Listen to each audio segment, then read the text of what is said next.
We're 8 days away from elections, and he was summoned to the 8 o'clock news. So, elections, we had to go there. You're getting second best there. He speaks English much better than me, the mayor. So I apologize in advance. There are few things that I wanted to master in my life. One of them is my English, and the other one is my wife, and I failed in both of them. Anyway, good evening. I'm very glad that you invite us to greet us in the special event. There's a great mix here of veteran Israelis and immigrants, guests from North America who are in town for the GA. The first mayor of Tel Aviv, Mayor Dizengoff, said, Tel Aviv's destiny is to develop and attract all creative forces hidden in our nation, and to serve as the center of the Jewish world, a lighthouse for the home of every idea. Actually, if you look at the symbol, the crest of Tel Aviv, you will see there is a lighthouse there. The lighthouse was printed in our crest of Tel Aviv before we even had a lighthouse in Tel Aviv, but we saw the future. The pilgrims saw the future. We have become indeed a center of culture, education, technology, and finance, and also a center of the Jewish world. There are hundreds of synagogues in the city, belonging to everyone. Because in Tel Aviv, Yafo, we believe that everyone is free to participate and practice any religion they want. In addition, we provide budgets of hundreds of projects for Jewish renewal and Jewish culture. The most important, we believe that the Jewish values and in the universal values of morality that we received from the prophets are in this city. Pluralism, tolerance, and acceptance of the other. This is the principle of Tel Aviv Yafo. We invest major efforts to protect our values from people who want to divide us. We will continue to safeguard these ideas and from every threat. In the recent years, our city has attracted tens of thousands of new Jewish immigrants who fell in love with our beautiful city, the unique model of Jewish life. In the last 4 years, Tel Aviv Yafo has absorbed more immigrants than any other city in Israel. For the first time since 1948, Jews around the world want to fulfill their Zionist dream in our city. In return, we tripled our budget for absorbing new immigrants and the number of people working to fulfill this field. In our next term, elections, we intend to open a new immigrants hub that will house all the relevant municipality service under one roof. We are grateful for all of you who have chosen to live here and all of you who have chosen to visit our city.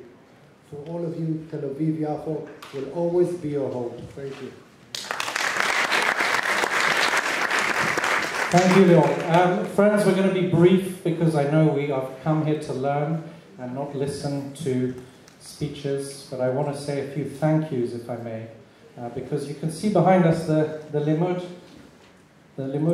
slogan, taking you one step further.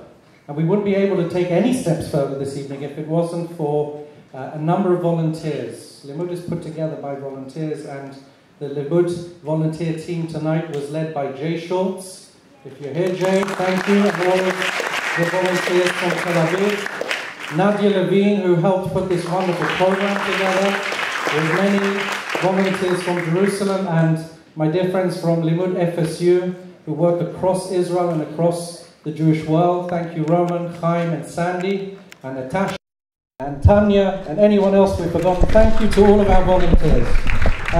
This is what Limmud is about. Tonight is a call to all of you who haven't been to a Limmud, who are interested in what it stands for. It is inclusive, it is intergenerational, it is open for everyone to learn together, but it is really powered by the community. And here in Tel Aviv, we have a wonderful Limmud, and in 9 other places across Israel, from the Arava down south to the Galil, up north there are Limmud communities. And tonight we're celebrating the launch of Limmud Israel, which is an Amutah, a 501c3, to support all of the Limmuds across the country. So you too can volunteer, and we would welcome that. My Amutah member Gerson is at the front door tonight, so if anyone would like to know how to do that. We'd also like to thank our partners. So apart from the municipality and the Broad Center, we have many partners who've helped make tonight possible, and those are Limmud FSU, Limmud Jerusalem, the Am Yisrael Foundation, Times of Israel, Aleph Hillel Israel, Our Crowd, Golan Heights Winery, and many more. Thank you to all of our partners, and thank you to all of our presenters. One thing you may not know is everyone who's presenting this evening is also a volunteer. They're giving up of their time and their wisdom, and we're very grateful for that. Thank you. So we're going to go straight into the first session. So if you don't know what the options are, I'll quickly read through them, and then for the second and third sessions, they're on the door just outside of every room. So we have in this room, we have Torah and Technology Towards Wealth and Well-Being, and that is with John Medved and Michael Eisenberg, moderated by Allison, Kaplan, Sommer. That is in here. This is Rothschild. Next door, in Dizengoff, we have Jerusalem, A Love Story, with Sarah Tuttle-Singer in conversation with Matthew Kalman. Upstairs in Jabotinsky, that's the second floor on the right-hand side, Remaining One People, the future of the Israeli-American Jewish dialogue, and that's with Alon Friedman. Also upstairs in Ibn Gvirol, we have Bring On the Jewish Learning Revolution with Chana Kanzen. And lastly, in Ben Yehuda, which is also upstairs, we have a Chavruta session, which is an interactive learning session on Jewish life's special character in the land of Israel, and that is with Jonathan Feldman. We wish you a fruitful evening, and we hope to see you at another Limmud soon, and thank you.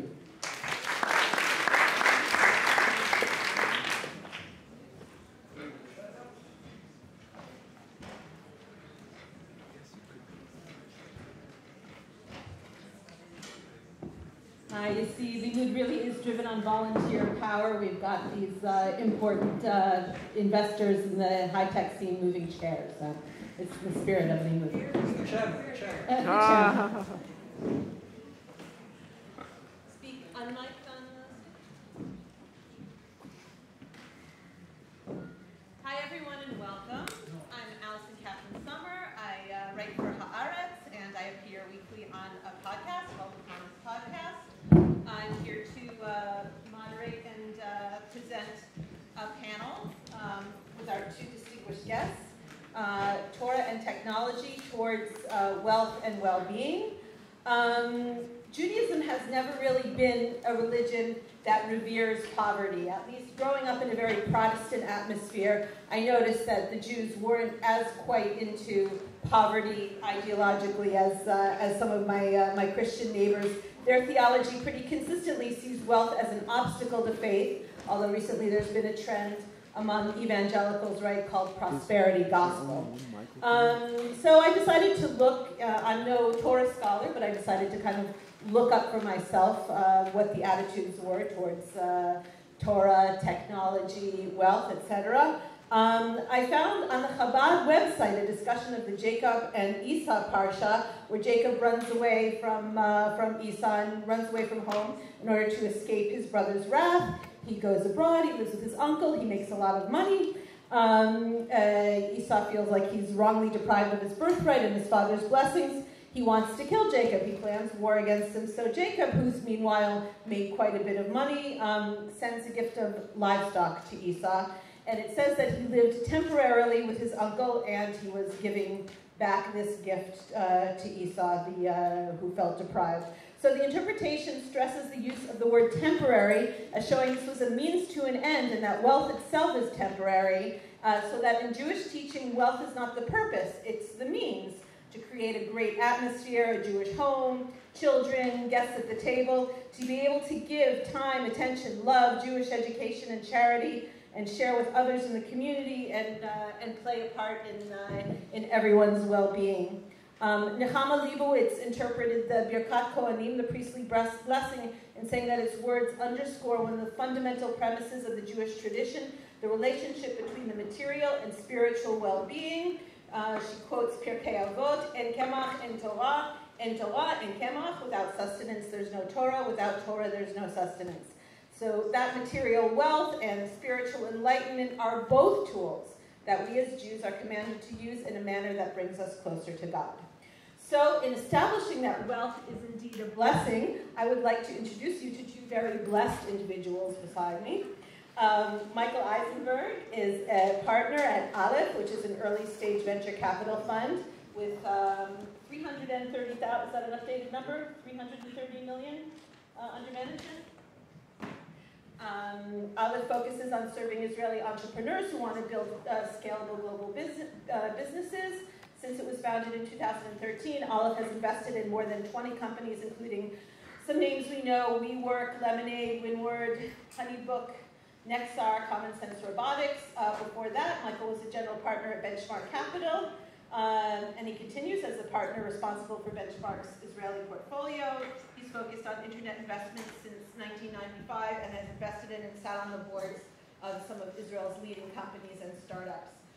He's on this year's Forbes Midas list. The Midas list is a data-driven ranking of the world's 100 top venture capitalists based on all exits above $200 million.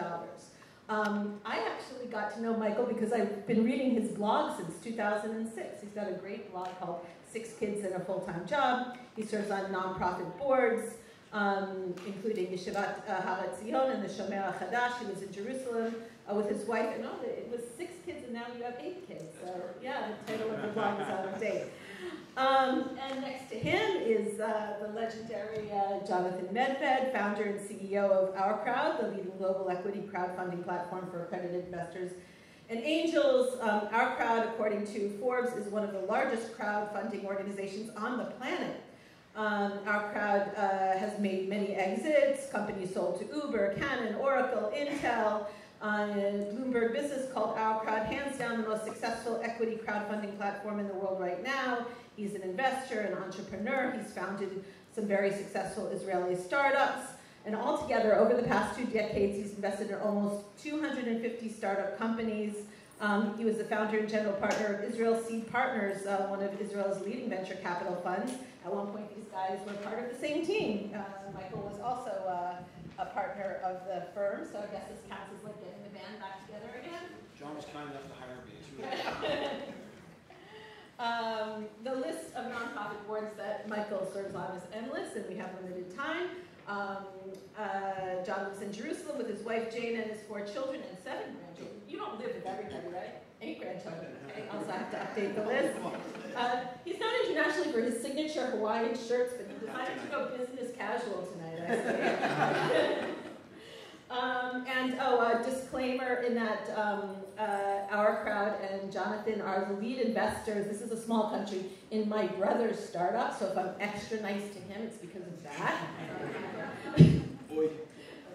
Okay, so we're going to start off with the talk by Michael, then we'll move to John. We'll have a little conversation, and in the Limmud tradition, there will be time for discussion. Thank you.